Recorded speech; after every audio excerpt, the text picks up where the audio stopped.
it's my great pleasure to be here. As was alluded, this is, of course, a bit, I'm sitting between two seats. Until quite recently, 8 weeks ago, I was still working for ETH and heavily involved with the team here at SEC in building or working on the whole project like Future Cities. And now I'm on the other side, but I think it's a good opportunity because it has been an immensely fruitful collaboration between Singapore and Switzerland. And this is now the chance to actually deepen this further.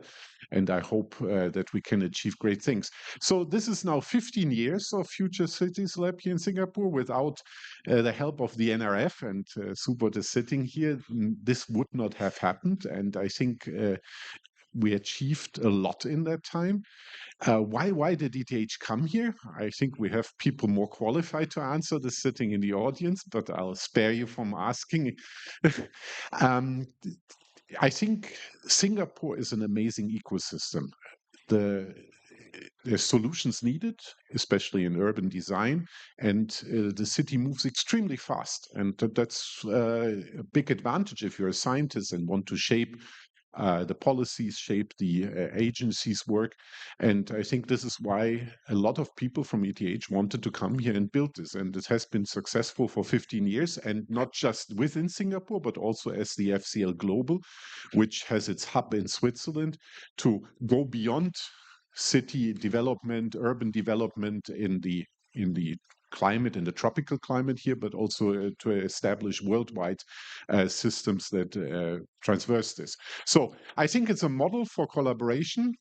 I hope I don't have 10 minutes. Huh? This is beer was, but then we're saving some time for the other speakers. So I think it's a model collaboration, and I think it is a blueprint for other things that can be done between Switzerland and Singapore. AI, compute, that Subodh is heavily working on, is the next big topic, I would guess. And I think there's more to come. So I'm very happy to also listen to the keynotes, and I'm really looking forward to the talks here. Congratulations on 15 years of success, and I hope this will continue and go into the next phase and help shape the city, shape the policies, but also have an international impact, not just a Singaporean national impact. And without further ado, thank you very much and enjoy the conference.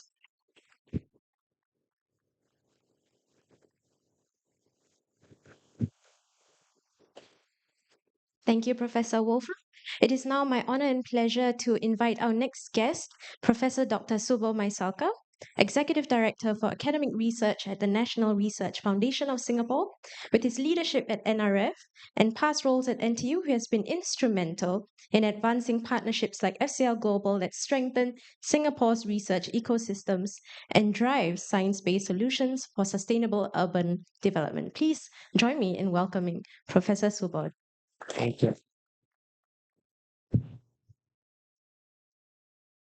Thank you. I have a few slides. So, but firstly, before I get going, I really just want to thank ETH for partnering Singapore. I think ETH is, and Ambassador Grutter is also here to support. Very happy to see you here. ETH is famous for bringing the railroad to Switzerland. And I think it has a strong tradition of making a difference beyond academia. And that's exactly what we see here, as I'll highlight in a few slides. So it's a pleasure to be here and be with a very distinguished audience. The National Research Foundation really sets the strategy, sets the policy, as well as coordinates the funding across the Singapore research ecosystem. One of the areas that we are really proud of in anchoring is an experiment that was started by our former president, Dr. Tony Tan, on CREATE. CREATE is, of course, an acronym that stands for Campus for Research Excellence. And what you see here today in terms of global cities is research excellence. We also go beyond research in terms of technological enterprise, and I hope to share a few examples of that as well. We help anchor more than 10 global research partners. And from Europe, these include Imperial, Cambridge, ETH, CNRS, and so on. These partners work with us on almost 20 different programs. And these programs, very loosely put, we can bucket them in environment, health potential, as well as urban systems and food. But in reality, a lot of these programs are multidisciplinary and work across each other. I'm just going to highlight only 2 programs. Each of these programs bring together 30 to 50 researchers in Singapore, plus another 20 researchers globally as well. And actually, I see Prof. Lim Kian Wee in the audience as well. And he is the visionary who started FCL 10 years ago or something like that. But in today's presentation, I'm just going to focus on 2 examples. I'll focus on the Future Cities Laboratory Global, and I'll also highlight another program that cuts across urban systems as well as healthcare. So this slide, thankfully, was put together by my SEC colleagues, and this started in 2010, and several folks in the audience have helped shape this. In 2010, we began asking the questions on what are sustainable cities and how do we have sustainable settlements. Over the years, there have been many research themes that have been carried forward, and these themes have been shared with the public, firstly in Zurich, but also in Singapore. We were very pleased to see that in addition to Singapore, there was a Zurich hub that was set up. And that goes back to something that Christian mentioned. The impact of this program is not purely in Singapore, but the team is now taking it global. I also want to talk about one of the things that the future cities looked at is how do we address the possibility of cooling Singapore. And this chart really shows over a 20-year period how the temperature extremes have changed. On the left-hand side of the screen, you'll see a lot of blues, but as you move towards the right-hand side, you'll see a lot of reds which are appearing. And this is a very important challenge that we will face not just in Singapore but globally. Everyone has heard 40-degree summers in Europe as well as other parts of the world as well. So very proud to note that FCL as well as ETH launched a program called Cooling Singapore, and this program really looked at how do we provide parametric options or other technological solutions to the planning agencies like you are very pleased to see Bantong here. And this is really the effort that is a strong partnership between government agencies and researchers. I also do want to share another challenge that we are facing. Heat stress, for example, will cause a problem from the perspective of upstream determinants of health. And I think city planning can play a very key role in terms of how we deal with heat stress. This is an effort that we have started with the University of Cambridge, and we are really looking at longitudinal data that is being pulled up from SG100K. And this is a very nice example of how environment and behavior will shape health in our cities. And what can we do from a city design perspective that would address the challenges in terms of heat stress, but other behavioral factors, and address the upstream determinants of health. So I've used up 5 minutes. I just want to use this slide to firstly highlight how Singapore has transformed over the years. The picture on the left-hand side is Clarke Quay and Boat Quay in the 80s and 90s. And on the right-hand side, what we see today. Of course, a great shout out and congratulations to the ministries and the agencies. But again, I want to highlight the ministries and agencies would not have been able to do this without you. It is this research community here that provided policy options, that provided technological solutions. And I sincerely want to thank the research community, which is in this audience and beyond, for making this possible. So thank you so much.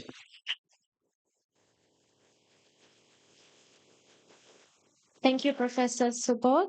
We now welcome Dr. Limin Hee, Director of Research for Singapore's Centre for Liveable Cities, where she leads strategics and collaborations on sustainable urban futures. Please welcome Dr. Hee.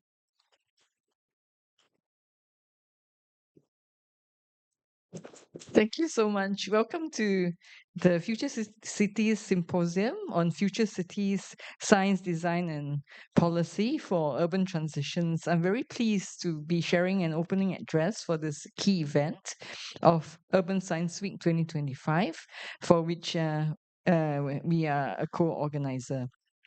Urban Science Week stems from the joint commitment to evidence-based approaches and the advancement of local capabilities in urban science. The Science of Cities approach is recognized as a key enabler for our livability framework through its methodological foundations and analytical tools that help us better understand our cities. This symposium represents an opportunity to strengthen the vital connection between research and practice, ensuring that our collective work leads to meaningful urban outcomes. We face increasingly complex issues that require sophisticated cross-domain solutions. Climate resilience, demographic transitions, and technological integration demand responses that bridge traditional sectorial and disciplinary boundaries. It is precisely in this space that collaboration, cross-domain research becomes invaluable, providing the analytical frameworks and insights needed to support more integrated strategic policy making. The research and discourse showcased throughout the Urban Science Week exemplifies how research can inform practice across different scales, from neighborhood level interventions to city-wide systems thinking. The presentations and discussions this week demonstrate how both the theoretical foundations and practical applications of urban solutions work in the space of the city. Urban Science Week, therefore, helps us share solutions, build a community of practice, and deepen capabilities in harnessing urban science for cities. Looking ahead, we would like to highlight research collaborations that further strengthen the knowledge and practice nexus with livability outcomes in mind. We will be sending out a call for researchers later this year to showcase your projects at the Science of Cities Symposium during the World City Summit in 2026. We have also extended our reach through the International Journal on Smart and Sustainable Cities, providing a platform to influence urban thinking globally. These initiatives represent our commitment to fostering a robust ecosystem where research and practice continuously inform and enhance each other. I wonder if no, I don't have slides. Okay, I thought I will have a slide of the QR code, and I encourage all of you to continue fostering deep collaborations. Your combined expertise creates a powerful synergy for urban solutions, and the Science of Cities approach we are advancing together is particularly significant, providing policymakers with evidence-based frameworks for decision-making while offering researchers opportunities to develop and test new approaches in real-world contexts. This collaborative approach has already yielded promising results in areas such as urban resilience, social inclusion, and sustainable development. The urban challenges we face require both theoretical rigor and practical wisdom.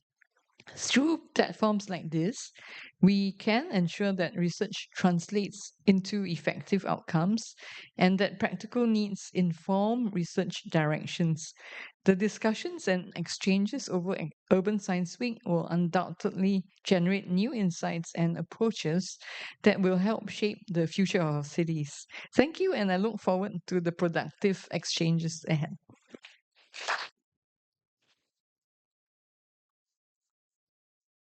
Thank you, Dr. Hee. We will now welcome Professor Dr. Sacha Menz, Executive Director of FCL Global and a leading architect and urban planner. Please join me in welcoming Professor Menz. Thank you. Thank you very much. And I would like to express really a special thanks to Subodh and the whole NRF. Without this support, we would have never been where we are now. Thank you, Subodh. And of course, thank you, ETH. I don't thank you anymore because you're not part of it, Christian. So I thank to those who are absent now, but it's also great that, of course, ETH supports. And I'm so happy that we will have a new partner. And Stephanie Lacour, Vice President of EPFL, is here. And I really warmly welcome you here and now you are part of us. That's wonderful. Thank you, EPFL, for joining in the future. It was 1995. Many in the audience, when I look around, were not yet here, maybe only in the glimpse of the eyes of her parents. And some others, when I look around with gray hair, were there. I landed in Singapore, 1995. I was a student of architecture at ETH, and I was not sure what I want to be in the future because I was designing bicycles at the time. And I thought it would be the Far East who would help me to produce this bicycle because Europe was not so ahead, let's say also in technology in this sense. And I thought Asia would help. And Singapore was the perfect hub. So, and is still now the perfect hub.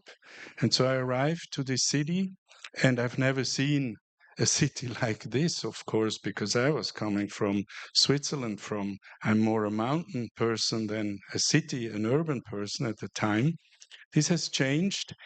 And at the time, I would have never thought that what would happen in the future, and that now I'm involved since 15 years in the Future Cities Laboratory. So, ladies and gentlemen, distinguished guests and friends, so let me welcome you here. It's a great pleasure to welcome you all here at this symposium and exhibition on science, design, and policy on urban transitions, hosted, of course, under the auspices of our program, the Future Cities Lab. Through science, by design, in place over time, these four guiding principles shape our work at the Future Cities Laboratory Global, and they also encapsulate the spirit of today's gathering. Our shared mission is to explore and address the complex challenges of sustainable and livable urban development. Not abstractly, I would like to say, but in direct engagement with the realities of our cities, our communities, and our shared environment. The Future Cities Lab, established in Singapore, as we heard in 2010, has grown into a pioneering platform for international research on urbanism.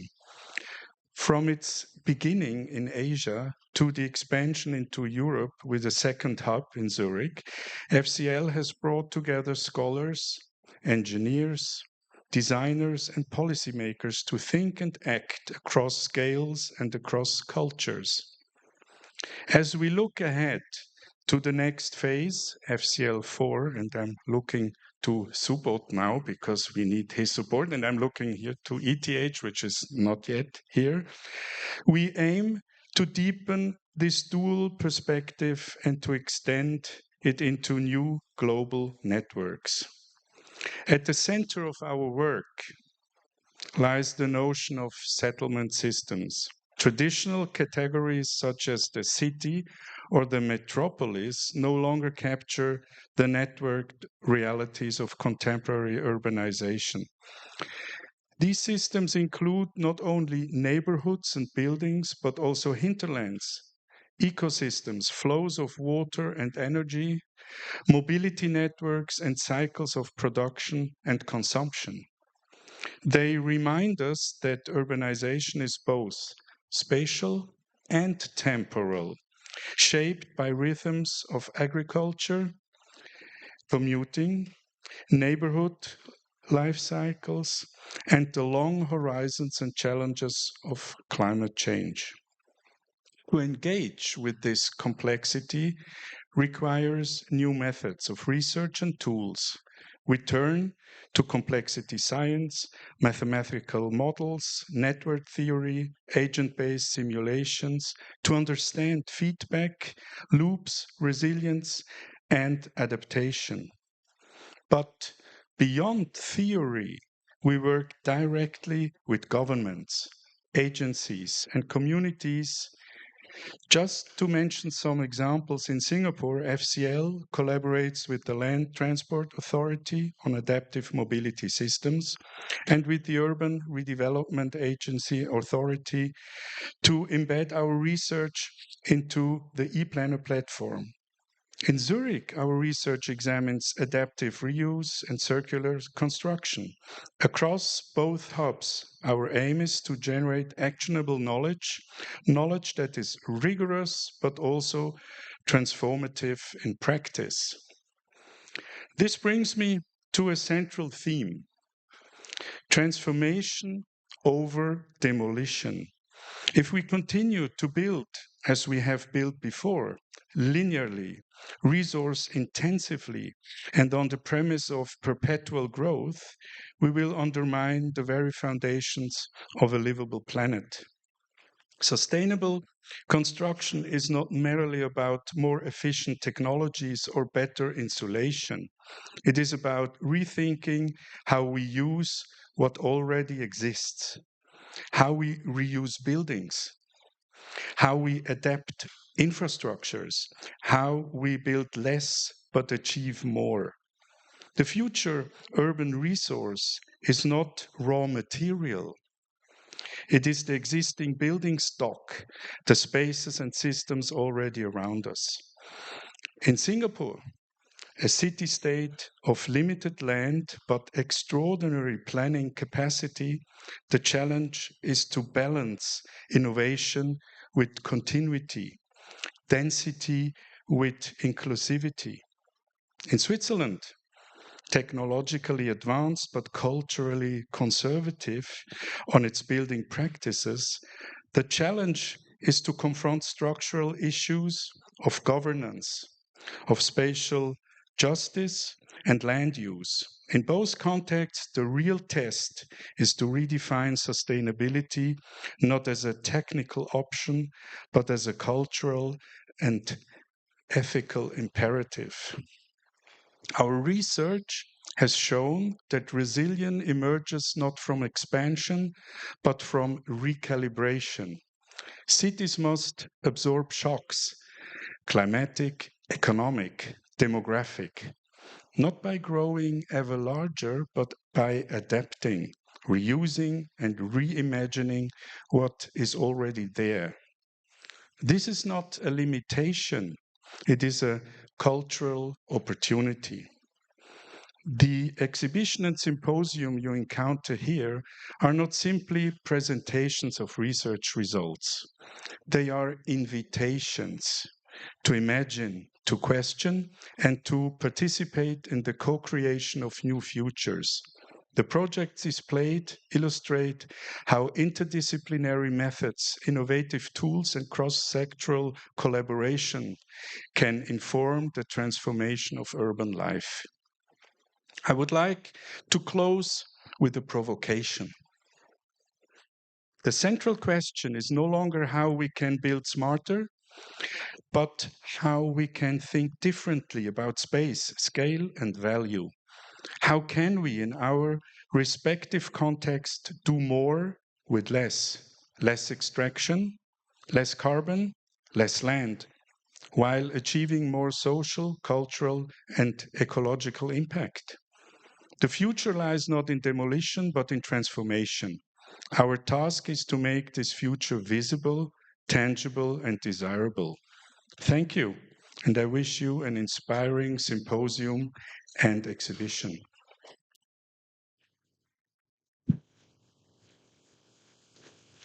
Thank you, Professor Menz. I would like to thank our 4 opening speakers for the day today. We will now move on to our first keynote session for the day. It is my honor to invite our first keynote presenter, Professor Dr. Susan Parnell. Professor Parnell is a Global Challenges Research Professor in the School of Geography at the University of Bristol and Emeritus Professor at the African Centre for Cities at the University of Cape Town. Please join me in welcoming Professor Parnell.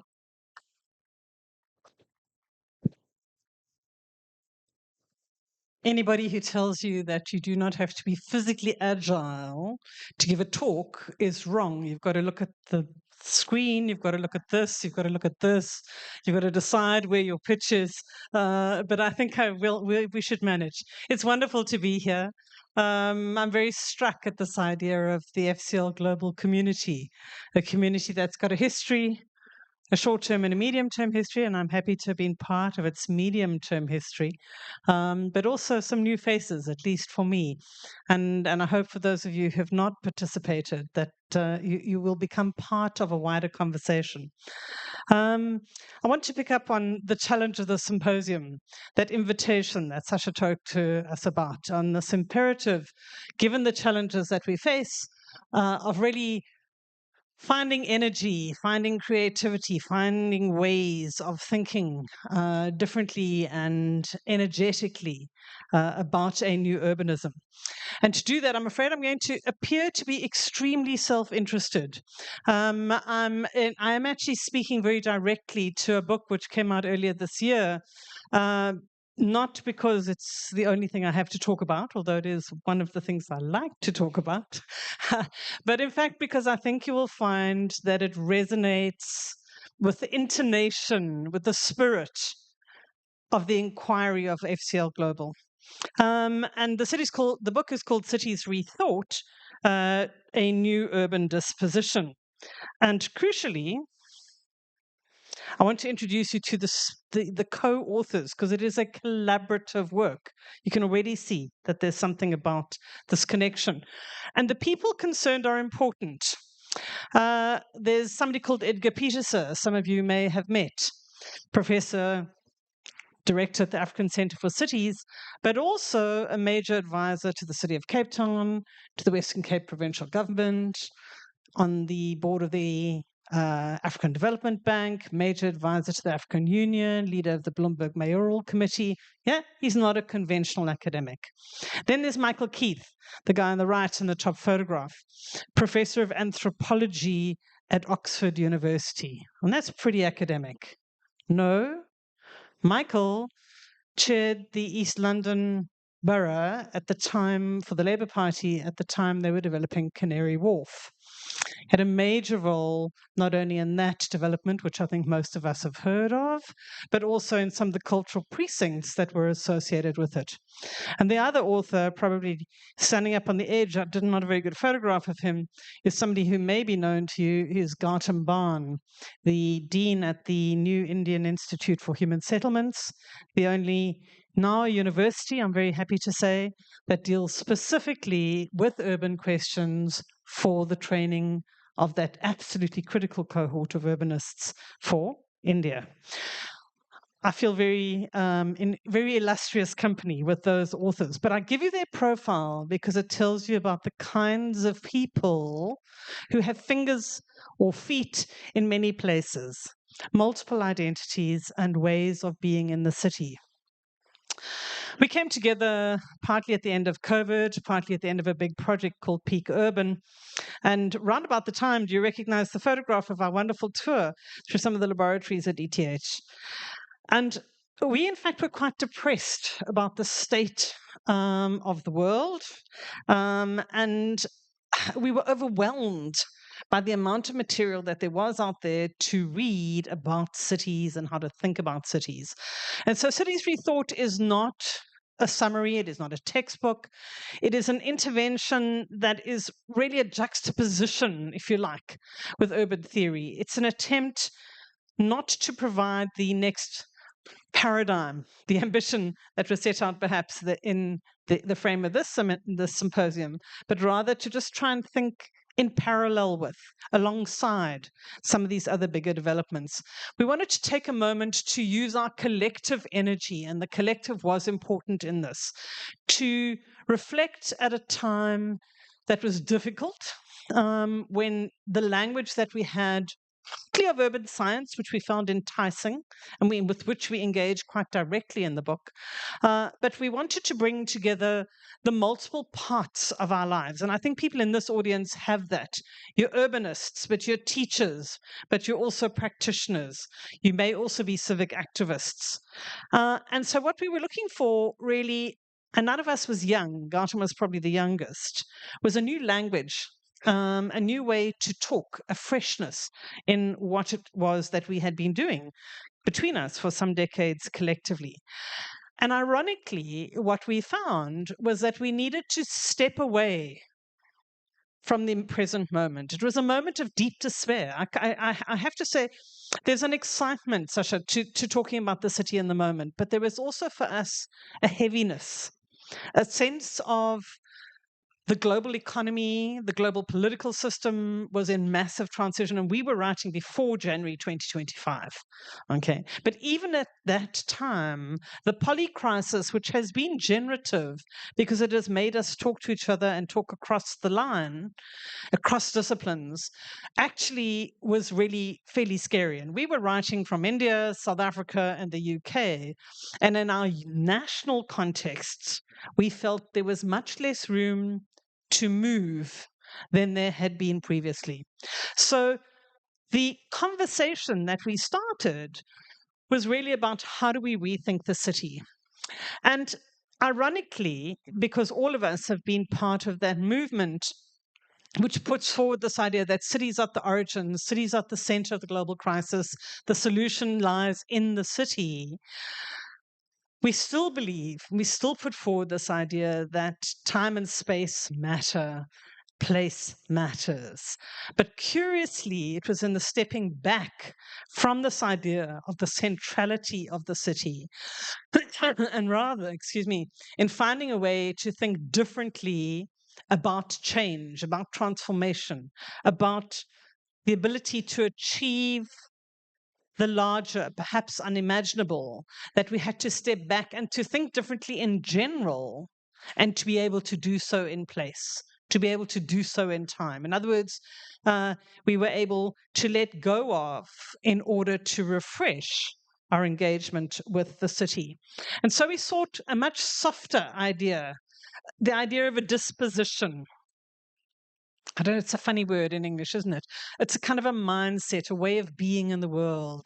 It's a sensibility, it's a tendency, an orientation, a way of when you meet somebody where you kind of feel like, yes, we believe that there are things that can be done differently in and through cities. Whether it's my city or your city or all of our cities collectively, that system of cities that we were talking about. And so we wanted a way that we could re-engage with the places that we were trying to know, the way that we saw them and the way that we made them. And we thought that that needed to be done collectively. So this disposition that we think of, and I think I introduced this very briefly the last time we spoke, when I was doing a critique of global urban science. I don't know if you remember that. And I was saying, we've got to be careful because it's more than just the AI innovation that will take us to this place. There's something else. It's not an anti-AI statement. It's not but there's something about kind of who we are, how we operate, how we bring ourselves collectively. And so what we put forward is this three interlocking ideas of the normative, the analytical, and the operational. Now, you've already heard Sacha talking about the normative this morning. Okay, the normative that we must reuse. That's a normative position. Okay, and we ask what are the kinds of normative questions that we ask. I'll flesh it out in a second. We think we need to be able to talk analytically about the city. How does it actually work around complex urban problems, and then operationally? And if you're observant, you'll see that those are three cities that we come from, and it should be able to work wherever you are at whatever moment in time.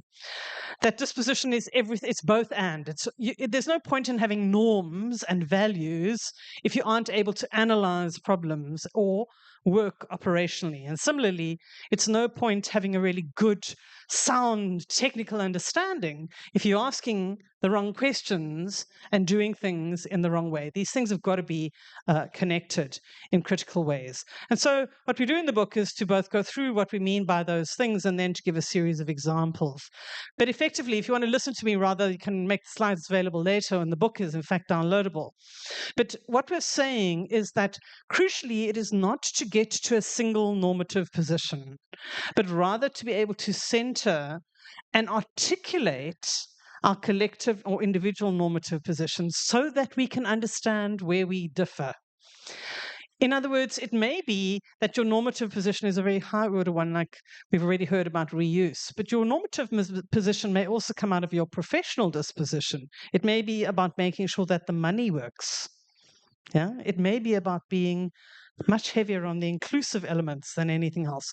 And what we position there is this idea that you have to surface your normative positions so we can understand and work collectively. There will be some incommensurable articulation of normative positions, but by and large, it's easier to work together when we understand what the questions are that we think are important.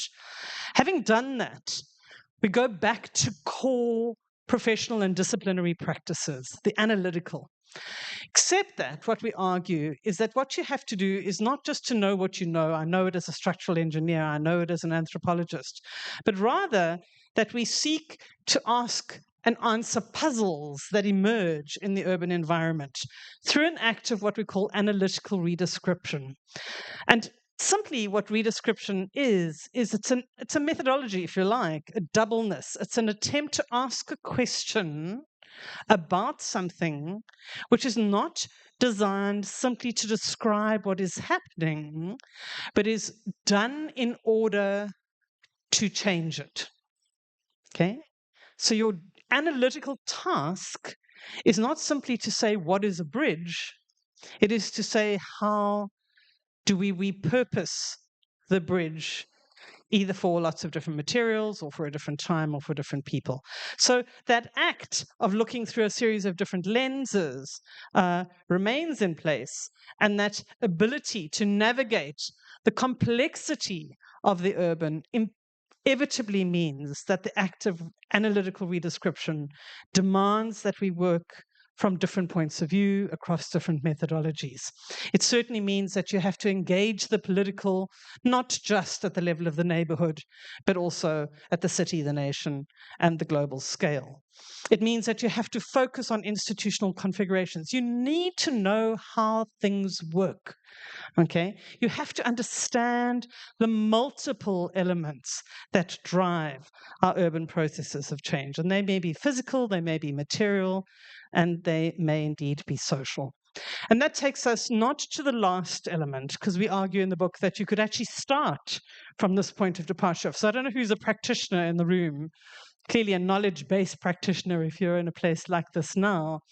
But part of what we're trying to say is that sometimes the questions we ask, the analytical expertise that we have, comes out of practice, not leads to practice. The science policy interface is the policy science interface or connection in critical ways. And some of the ability of skilled practitioners is to understand the specificity of the moment and place and context and resources. Crucially, and you will have worked with people who are like this, some people seem to just manage this naturally. Garsham and Edgar, for me, are really good examples of this.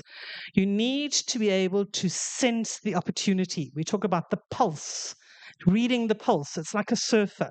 You know which waves you're going to catch. You know which waves are going to sustain you. You know which waves are actually going to enable you to deliver. And you know when to hold back. Sometimes just as important.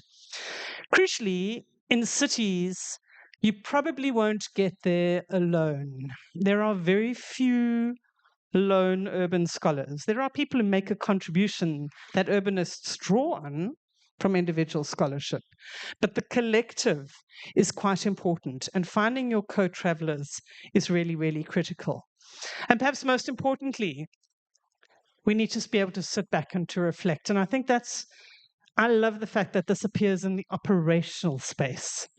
This is not simply an intellectual, scholarly act. It is also an act of the practitioner, of somebody engaged in, unable to go back, think about the normative questions, redefine the analytical problem, come back into practice. And the ability to judge is really, really crucial in that regard. And so, colleagues, I leave you as we begin to move forward into what I hope is 2 really exciting days, to think about your urban disposition, to craft your urban disposition individually and collectively. First, by asking interesting normative questions. Secondly, through sustained, robust analytical redescription, and then finally, by building, as I hope we're doing here, a community of practice that knows how to read the moment, can read the pulse, and reflects actively as we go forward. Thank you.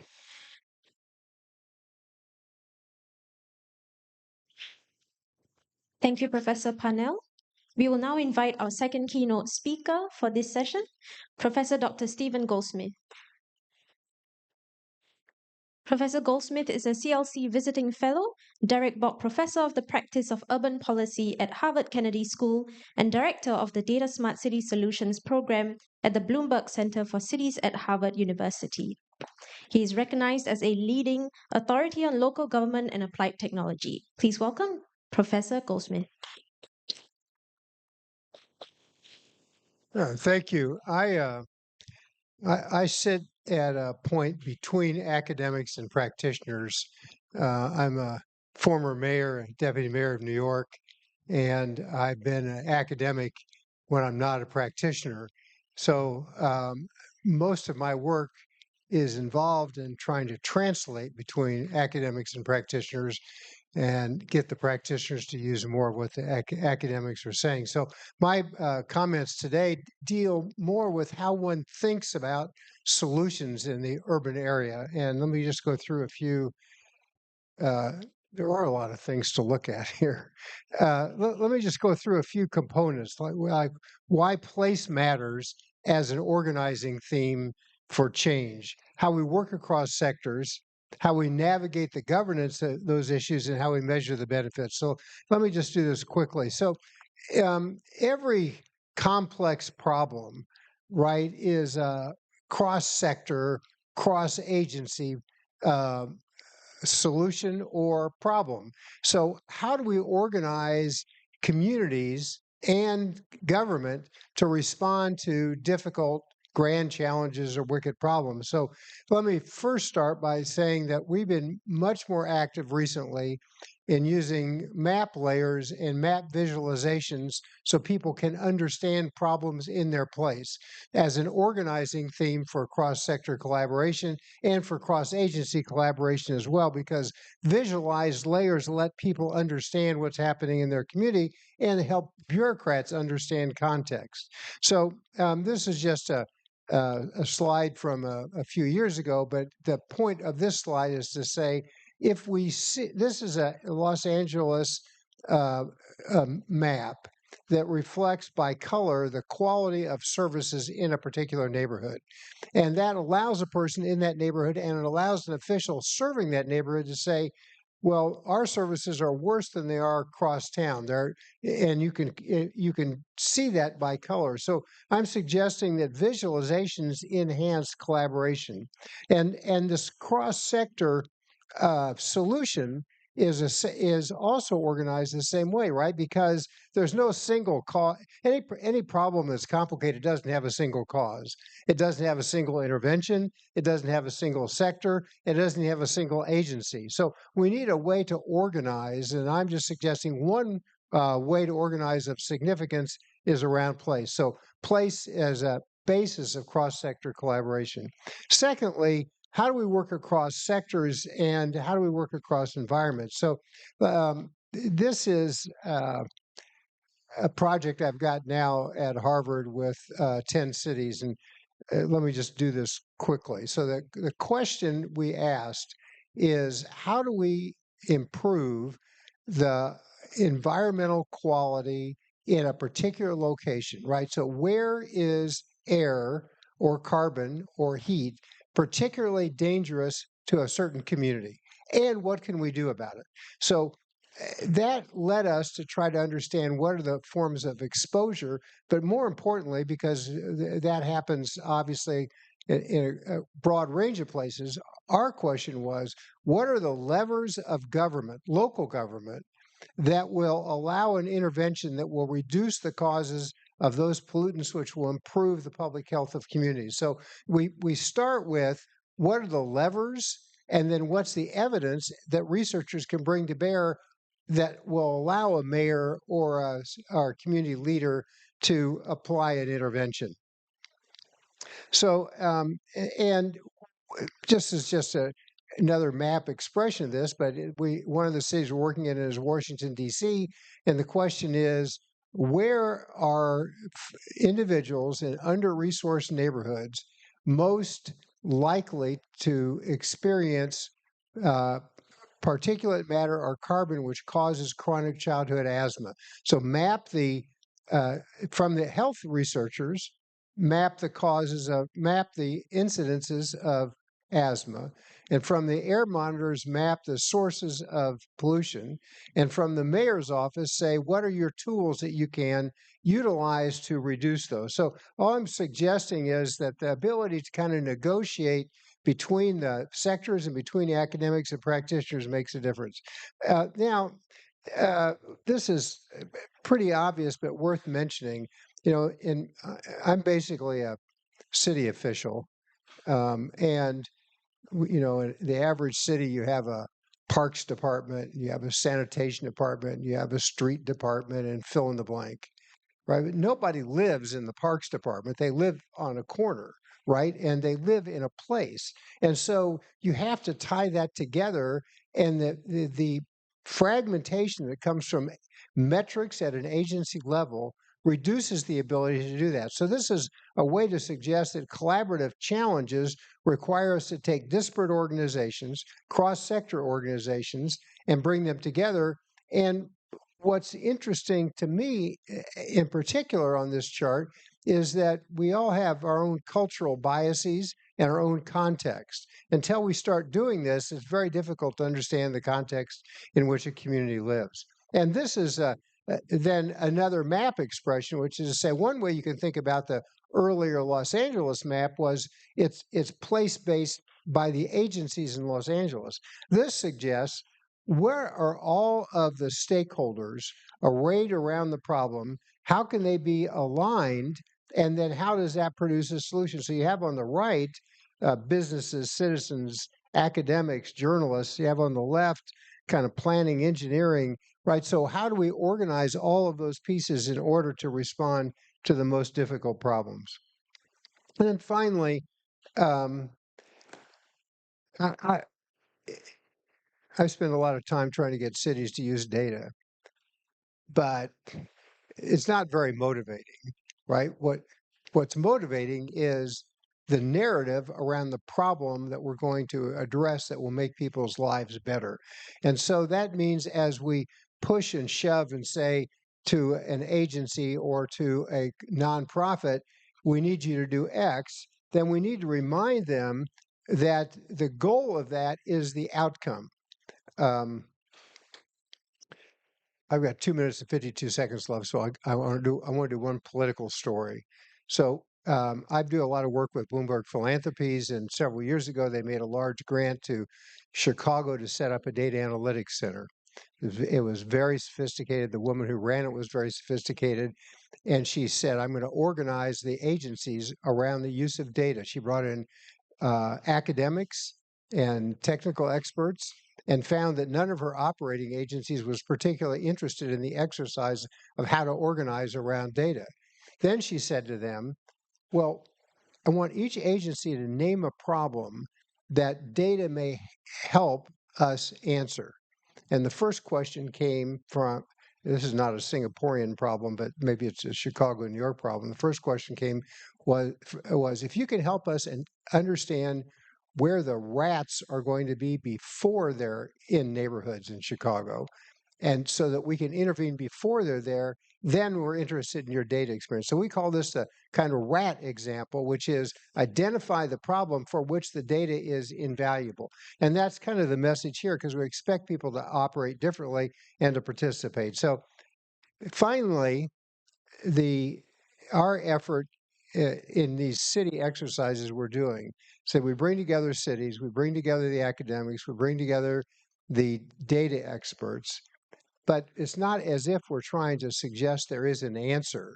What we're trying to suggest is there's an iterative process of asking questions, receiving the next layer of kind of discoveries, and moving on. And today, we have so much data from sensors and individual resident inputs and daily observations from field workers and the analytics of providers that the amount of data is substantial, the questions become that as well. And we're suggesting that all the smart data experts in a city shouldn't forget asking for participatory ideation from the residents in those communities. So just in closing, then, I think about it as the following: kind of, what is the responsive city circle, right? What's the virtuous circle where we ask residents what their problems are or expectations? We anticipate those before the problems even occur. We use the data and science to intervene. We remind citizens that we've solved that problem. They therefore have more trust in government, for which they then participate more. And this cycle that allows us to use data to preemptively solve the problems, to respond to residents, is one that can produce substantially more trust in a period of time where there's very little trust. The problems in cities are significant. Problems in U.S. cities are quite significant right now, but the tools to address those problems, if they're thought of as cross-sector, have never been greater. Thank you very much. Thank you, Professor Goldsmith.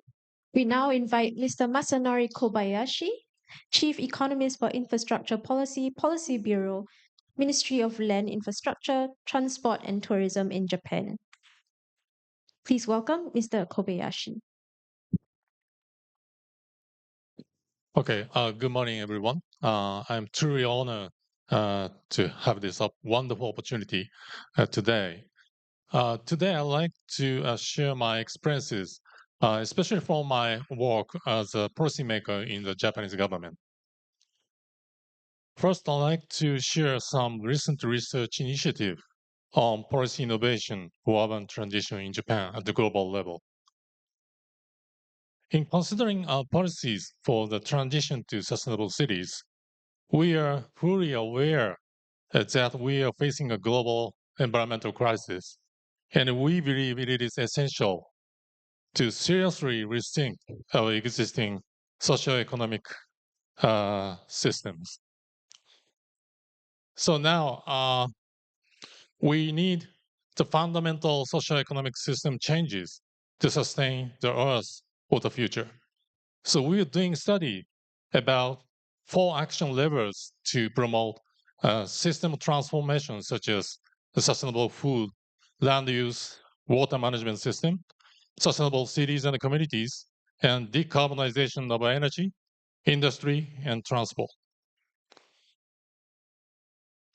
Then we have set up G7 Sustainable Urban Ministers meeting for the first time in Potsdam, Germany in 2022, establishing a framework for dialogue and practice aimed at promoting the transition to sustainable cities through collaboration among practitioners from G7 countries, international organizations, university researchers, and business community. And in 2023, I was involved in the planning and the management of the second meeting, which took place in Takama City, Kagawa Prefecture, Japan. What the Kagawa Takamatsu Declaration emphasized at this meeting was the advancement of policies for the transition to sustainable cities through collaborations with subnational groups such as NGOs and associations of researchers from academic institutions, as well as emerging economies like Global South. Recently, we have been working through multilateral cooperation on information exchange and joint research regarding methodology for infrastructure impact assessment at the OECD's International Transport Forum and the International Infrastructure Forum, as well as a certification system for quality infrastructure and as a Blue Dot network. In this way, we are advancing policies for the transition to sustainable cities through international level collaboration.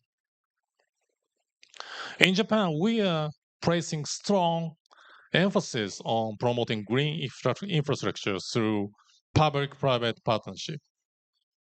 In the government national land formation plan, the importance of developing green infrastructure is clearly stated.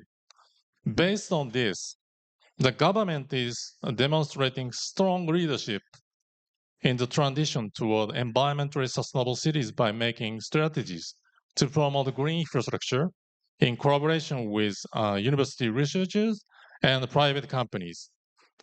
In Japan, the Green Infrastructure Public-Private Partnership Platform was established about 5 years ago, and now more than 2,000 stakeholders, including researchers, local government officials, companies, NGOs, and individuals are participating to deal with climate change, regional flood control, creation of green spaces in cities, ecosystem conservation, and so on.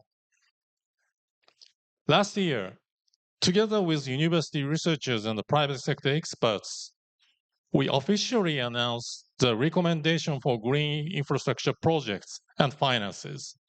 This initiative seeks to expand investment and financing to green infrastructure from investors and financial institutions by introducing best practices with high economic and environmental impact. Currently, within the government, we are conducting research in collaboration with experts and researchers on monitoring and improving the utilizing green infrastructure related data to promote ESG investment, making analysis the impact of green infrastructure project, and moving toward the international standardization of evaluation methods. In Japan, social challenges such as depopulation, rapid aging, and disparities between urban and rural areas are becoming increasingly severe. To achieve sustainable cities, over the past decade, we have been promoting compact and walkable city and smart city policies. In Japan, we place great importance on transit-oriented development. We are promoting residential development along public transport stations and to support the revitalization of city centers where elderly people and women raising children can live together comfortably. Over the past 25 years, the government has advanced urban regeneration in major cities such as Tokyo and Osaka through the introduction and the widespread use of subsidies, grants, and tax incentives for more effective land use and urban restriction. Japanese smart cities are characterized by a student-centric approach. In 2020, the government, in collaboration with university researchers, developed smart city guidelines based on these three fundamental philosophies, including citizen and user-oriented, and 5 core principles, such as fairness and inclusion, and so on. And a key feature of Japanese approach is digitalization of cities by public-private partnership. Smart city initiatives are being implemented in about 100 cities nationwide. In recent years, even smaller local cities have launched many digital transformation projects supported by government subsidies and regulatory reforms. Recently, efforts have been underway across Japan to evaluate how citizen-centric sustainable smart city policies contribute to improving well-being. Government and municipal officials, in collaboration with researchers and companies, are using data to analyze the links between policies and their impact. And now we are discussing this assessment model for citizen-centric sustainable smart cities with domestic and international smart city experts, practitioners, and researchers with aim of promoting international standardization. In Japan, addressing the aging of infrastructure has become a big challenge. Through collaboration among industry, academia, and government, smart infrastructure management using advanced technologies such as drones and AI is underway. University researchers are taking the lead promoting the use of advanced technologies as well as advancement of data analysis. As part of the Strategic Innovation Promotion program, the government has selected a smart infrastructure management system as a key topic. This joint research is focusing on how to enable local government officials can effectively address these challenges. And recently, the use of open data and big data in urban policies has dramatically progressed. About 300 municipalities are now using Project Plateau, a 3D database platform for urban development, city planning, and consensus building. This number is expected to increase to 500 municipalities within a few years. Traditionally, infrastructure policy and urban management have emphasized cost-benefit analysis and value for money of project. More recently, however, there has been a shift toward infrastructure governance that places greater importance on making analysis about broad welfare and wider economic impact on local communities. Finally, I'd like to introduce some of the discussion taking place in Japan regarding the transition towards sustainable cities. For example, the University of Tokyo's Institute for Future Initiative are actively conducting transition studies. These studies focus on conditions and environments under which the transition to sustainable society takes place, employing the theory of multi-level perspective. According to this framework, existing regimes are stable and tend to maintain the existing system, making it difficult to accept disruptive innovations. However, when pressure arises from the broader landscape, regimes may become destabilized, thereby opening windows of opportunity for niches. These niches can then expand and ultimately transform existing regimes. So based upon this theory, we are trying to change existing urban and infrastructure policies by industry, academia, government collaboration. Regarding how future infrastructure projects should be evaluated, collaboration with the Evaluation Task Force in UK is helping to improve methodologies for evidence-based policy making in urban and infrastructure policy. One lesson learned from the UK is that evidence-based policy making in infrastructure policy is advanced not only within government agencies, but also through regular information exchange with groups of researchers and experts in each policy field, such as the WhatWorks network. Japan is now going to introduce similar framework. Finally, to promote the transition to sustainable cities and to generate urban innovations that address diverse social challenges, we are conducting research on the holistic framework for growth of innovation district in collaboration with the global institutions of innovation district. By effectively utilizing economic assets, physical assets, and networking assets, we aim to strengthen community connections, create high-quality urban spaces, and enhance R&D capacity. This will attract a concentration of industry and foster the development of innovation district. Such outcomes cannot be achieved by government policies alone. By integrating the scientific knowledge and the research outputs of universities and academia with the expertise and financial resources of private companies, and by building cross-border networks, we believe the transition to sustainable city can achieve more effectively and successfully. I sincerely hope to collaboration and work together with all of you in advancing efforts towards sustainable cities. Thank you very much for attention. Thank you.